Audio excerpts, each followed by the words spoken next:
নমস্কার।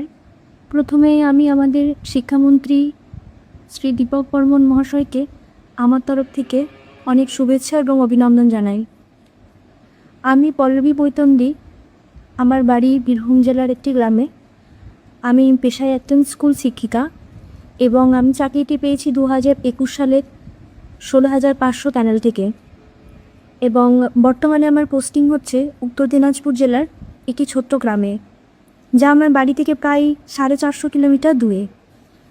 মহাশয়, এই ভিডিওটি করার আমার একটি উদ্দেশ্য।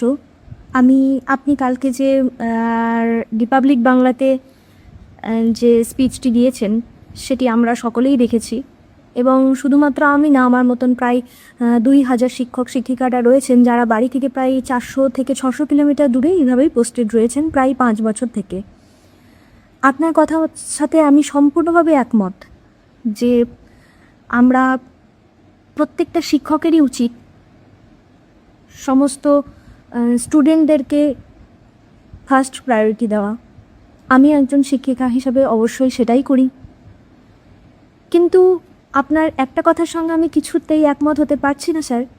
যে আপনি বললেন যে বাড়ি থেকে একেবারে বাড়ির কাছেই স্কুলটি দেওয়া আপনার পক্ষে সম্ভব নয়।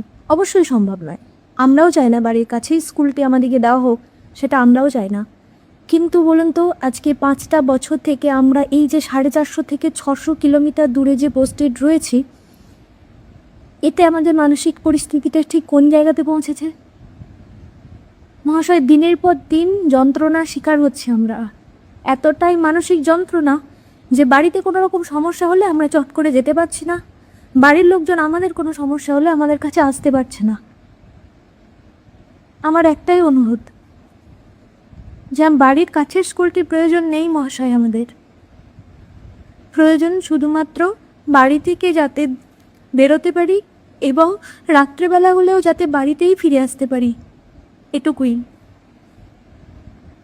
এই মানসিক যন্ত্রণা নিয়ে আর যাই হোক শিক্ষাদান করা যায় না। আপনার কাছে আমি হাত জোর করে অনুরোধ করছি, আমাদের বিষয়টি যদি একবার ভেবে দেখেন, তাহলে আমরা আমাদের এই অসীম মানসিক যন্ত্রণা থেকে মুক্তি পাব এবং আমরা আমাদের শিক্ষার্থীদেরকে, পরবর্তী প্রজন্মকে মানুষের মতন মানুষ করে তুলতে পারব। ধন্যবাদ স্যার।